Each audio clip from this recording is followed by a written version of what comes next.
Good afternoon, everybody. Can you hear me? Hello? Oh, there we go. All right. Hey, good afternoon, everyone. We're at 9. We're going to go ahead, get the meeting started during Leader Gooch's presentation.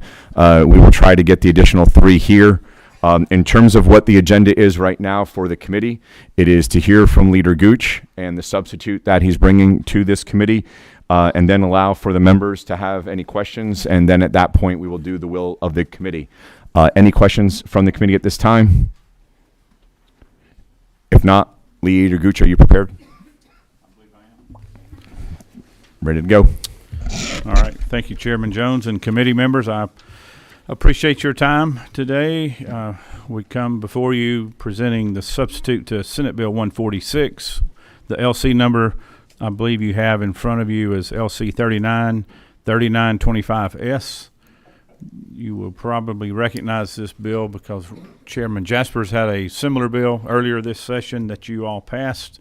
So I'm not going to go through the bill in its entirety.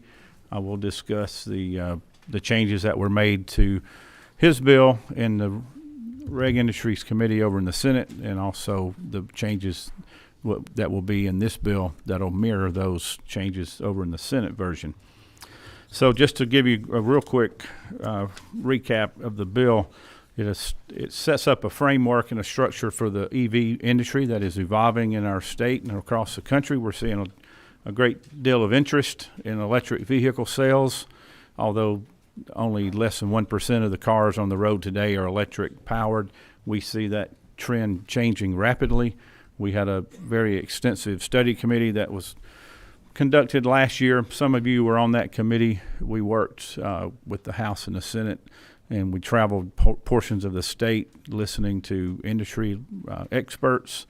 We listened to testimony from the utility providers, the transportation officials, and we learned a lot about what to expect coming in the near future, especially with the incentives that are being pushed by Washington, D.C., primarily in the White House with the Biden administration. We have $135 million of federal funding that has been sent to us through the DOT for the purposes of dispersing the charging station infrastructure that is going to take place, and it's going to take a couple of years to get all of that performed, maybe 5 years actually. But those charging stations will be put along interstate highways and other major corridors to allow for people who have electric cars to not have what is known as range anxiety. And that's where you get away from your home base and you're worried about being able to get back home without having to recharge your electric car. So these charging stations will be publicly funded, and it will be through an RFP process, and there will be a provider selected by the DOT later this year, and they will begin the process of putting these charging stations out. So before we get to that point, we feel it's important that we put in place some standard policies and guidelines and laws that will regulate and govern that whole system. And so this bill takes care of 3 major issues. The first is it will allow the companies who buy the electricity from the power companies to be able to resell the electricity for the electric charging systems to charge by the kilowatt hour versus time. Currently, you pull up to charge your electric car, you're paying for an allotment of time to charge that car. Depending on what kind of level of charger you have, it may take 10 minutes, it may take 8 hours to charge your car. We believe the volume of energy that comes out of the grid into the car should be charged and taxed, and not the time it takes to fill that battery up. The second portion of the bill deals with the inspections and the regulations and the accountability of that. Just like gas pumps today, all gas pumps are inspected by our friends at the Department of Agriculture.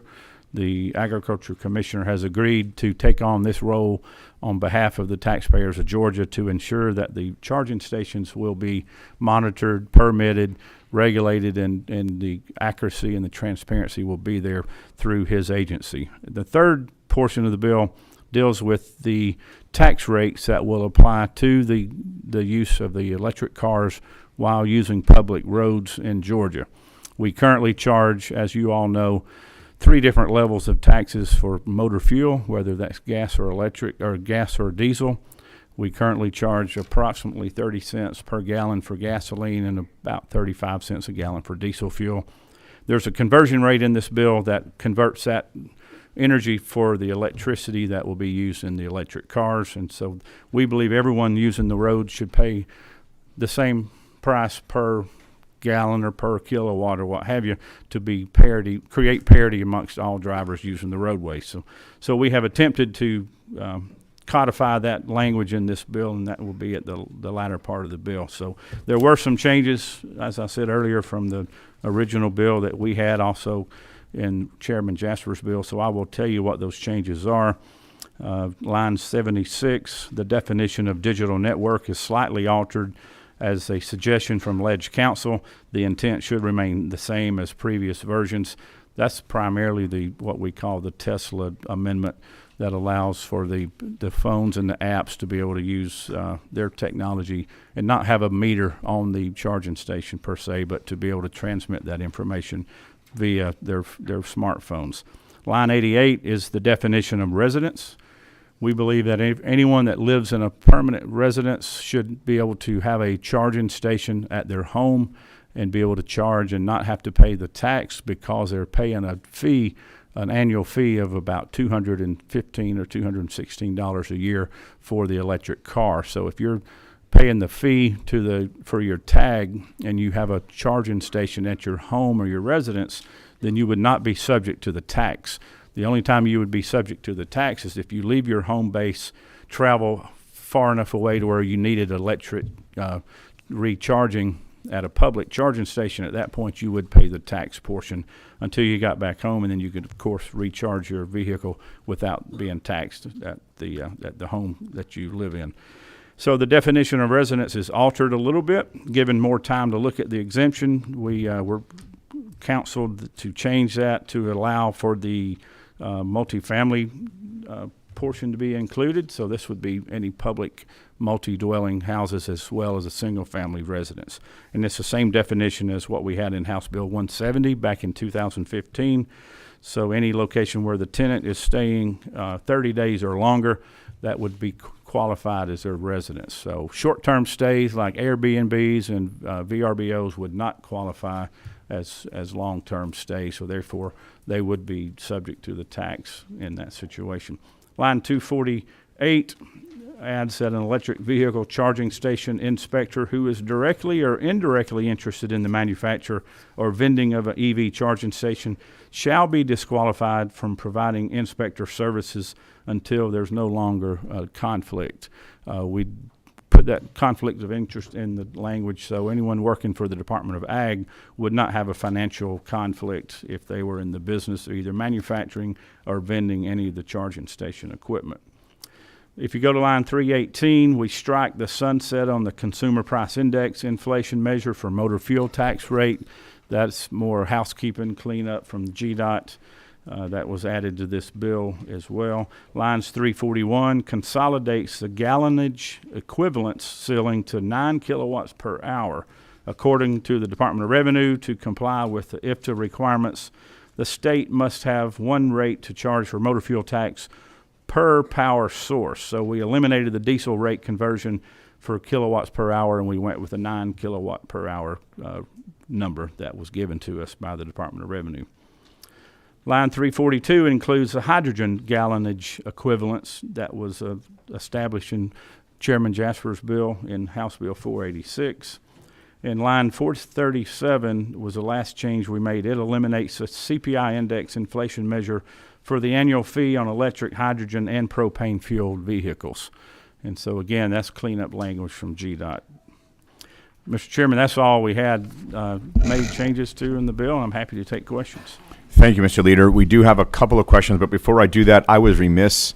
We have a constitutional officer in the audience today, and I'd like to recognize him. Commissioner Harper, thank you so much for being with us. We sure do appreciate that, and thank you for all you're doing for the state of Georgia. The chair recognizes number 29. Is that Chairman Powell? Thank you, Mr. Chairman. To my good friend, I was going through the bill, and what I understood that the bill is passed out or y'all had worked on in the Senate And Chairman Jaspers had told me that in his bill they had left it out because it was going to be in your bill.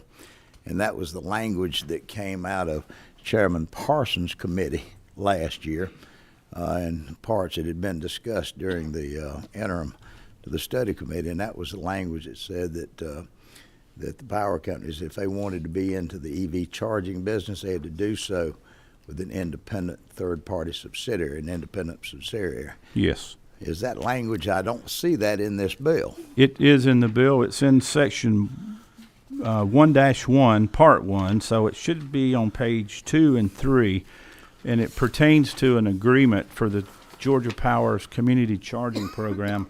It was an agreement that was struck between all the providers and the PSC last year during the rate case study. It does allow for Georgia Power to put in 11 stations, I believe is the number. It's up to $9 million over a 3-year period. And just to get, not to get too far into the weeds, but that provision allows Georgia Power to do that only after all the other charging providers are given the right of first refusal. So if no one else wants to put a charger out in these areas, and by the way, they're under Tier 1 and Tier 2 counties. If you're familiar with the tier system at DCA, those are for the counties of less wealth. Tier 1 and Tier 2 are your poorest counties in Georgia. So this only allows Georgia Power to put these stations in the Tier 1 and Tier 2 counties. They have to give the other providers right of first refusal, and they have to be in unserved areas. And so only at that point can they put those stations in. If they want to put them in any other locations in Georgia, they have to set up the subsidiaries, and they have to prevent the cross-subsidization that you're concerned about in your question. Thank you so much. All right. I'll be glad to move at the right time. I will call on you in one moment, Chairman Powell. Let's get the last question from Chairman Parsons, please. Thank you, Chairman. Yes, to the gentleman. I was looking for that same thing, and I couldn't find. I appreciate you pointing it out there. I couldn't find it either, but it's there. But I do have a. I'm still not. I wanted to ask you about the annual fee. I'm still not clear on what you were saying about who has to pay that fee. There's some exemptions from it if they charge at home. How does that? It doesn't seem like it would work well. But Good question. Okay, so we're in the process of evolving. This whole industry is going to evolve over time. This bill is not the last time you'll see this topic. In fact, there's probably going to be many revisions going forward as we continue to see the rapid increase of electrification of transportation. We're going to move into different directions. One possibility, and I'm not advocating that we do this immediately, but in the future, we will look at a road usage charge or a vehicle miles traveled charge as an option. The DOT is engaging in a pilot project this year with about 11 other states that will be looking at the different driving habits and patterns of electric cars, and they're going to track the cars and how many miles are driven in each state and every year. And there'll be an opt-in program for those people that want to participate in the pilot project. So in lieu of paying a flat fee, regardless of how many miles you travel, you would be able to opt into this pilot project for a road usage charge, which could be a penny, 2 pennies, or even 3 pennies a mile, whatever that number works out to be, to where you would pay every year or every quarter or even every month like we do on the express lanes on the interstate. You would be paying a fee based on the actual miles traveled. So that would be in lieu of the $216 that some people have heartburn with. My position has been if you only use your electric car occasionally to go from your home to the bank or to the school and back, you're not going to use that car enough to justify the $200 perhaps. But if you drive your car like I drive my pickup truck, 30,000 miles per year, I paid over $1,000 last year in gas tax. I would be better off with the $200 fee if I drove my electric car 30,000 miles. But we don't believe that's fair either, because we believe everyone using the public road should be paying some fair share to get on that roadway. So if we were to change to the VMT or the road usage charge in the future, it would be quick to repeal the $200 fee per year for an electric car. But until we decide which way to go, we think every electric car should pay something to get on the roadways, especially if they're charging their car from their home. So the $200 annual fee basically covers your usage of the public roads around town where you live, to and from work, short trips, go to the grocery store, what have you. If you left Dahlonega this afternoon driving to Savannah, you're going to have to stop at least once, if not twice, to refuel your electric batteries. So at that point, we believe you should pay the extra tax like everyone else that's traveling from the north, coming through Georgia to go to Florida on vacations or whatever. Your out-of-state travelers are going to have to pay a tax at all the public charging stations as well. So if you're driving around your home, $200 a year is going to cover the usage of the roadways. If you're driving far away from your home base, then the public charging stations will have the extra tax added to that when you get the electricity. Does that make sense? I think I understand. I don't disagree. If I may, I'm still just not clear about, does everyone who has an EV, do they still have, all of them still have to pay the whatever that Yes, is, sir. the $212? Every personal vehicle that's an EV pays a $200+, and if it's a commercial vehicle, right now it's $300. Right. That's every year. I think it's probably on your birthday, just like it is for your TAVT tag. So It is. regardless of anything else they pay at the charging stations where there is this additional, they pay that also? Yes, So sir. They will pay for I that. just want to make That's sure I right. understood that. Correct. Thank you. Thank you, Chairman Parsons. At this time, the chair recognizes Chairman Powell for a motion. Thank you, Mr. Chairman. I would like to recommend that this committee do pass substitute to Senate Bill 146, LC 393925S, with a favorable recommendation. We have a motion. We have a second. Is there any discussion?